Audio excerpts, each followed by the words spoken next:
ശാലിനിയുടെ അടുത്തുനിന്ന് ഞാനിതിങ്ങ് കൊണ്ടുപോന്നു.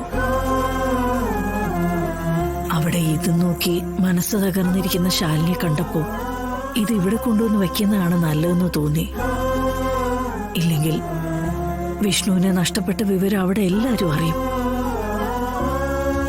വിഷ്ണുവിന്റെ അച്ഛനും അമ്മയ്ക്കും അതൊരിക്കലും താങ്ങാൻ പറ്റില്ല.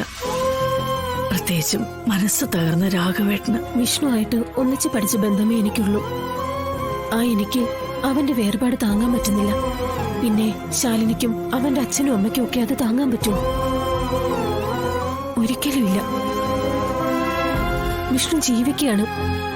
അവൻ നമുക്ക് തന്ന നല്ല ഓർമ്മകളിലൂടെ, നമ്മുടെ എല്ലാം മനസ്സിലൂടെ. പക്ഷേ ഞാനിത് ഇവിടെ കൊണ്ടുവന്ന് വെക്കുമ്പോ ചിന്തിക്കാത്ത മറ്റൊരു കാര്യമുണ്ട് മോളെ. എന്റെ 2 പെൺമക്കൾ ഇവിടെ ഉള്ള കാര്യം.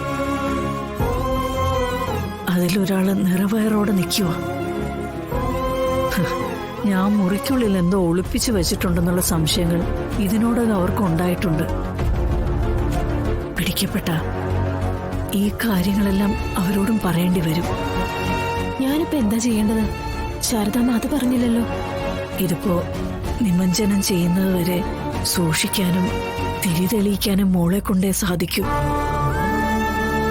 അതുകൊണ്ട് ഓളുടെ വീട്ടിൽ സൂക്ഷിച്ചാ മതി.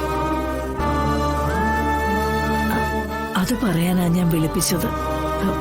മോൾക്ക് ഇതൊരു ബുദ്ധിമുട്ടാവില്ലല്ലോ? വിഷ്ണുവിന് വേണ്ടി എന്ത് ചെയ്യാനും ഞാൻ ഒരുക്കുക. അവന്റെ അവസാന നാളുകളിൽ ഒരു സഹോദരിയായിട്ട് തന്നെയാ അവൻ എന്നെ കൂടെ നിർത്തിയിരുന്നത്.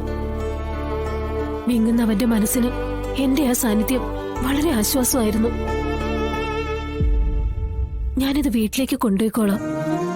എന്റെ വീട്ടുമുറ്റത്ത് ഭദ്രമായിട്ട് സ്ഥാപിച്ച് ഞാൻ വിളക്ക് കത്തിച്ചോളാം.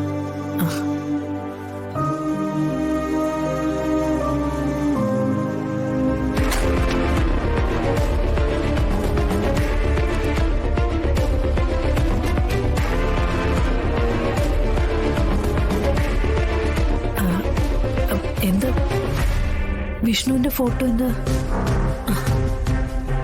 വിഷ്ണു അവന്റെ മരണം മുൻകൂട്ടി കണ്ടിരുന്നു ശാരദാമ്മേ. അല്ലെങ്കിൽ മരണശേഷം അവന്റെ അവയവങ്ങൾ ദാനം ചെയ്യാനായി ഒപ്പിട്ട് കൊടുക്കില്ലായിരുന്നല്ലോ. അതും എന്നെ സാക്ഷിയാക്കി. കണ്ണ്, ഹൃദയം എല്ലാം അവൻ ദാനം ചെയ്തിരുന്നു. ആണോ? പലരിലൂടെയായി വിഷ്ണു ഇപ്പോഴും ജീവിക്കുന്നുണ്ട്.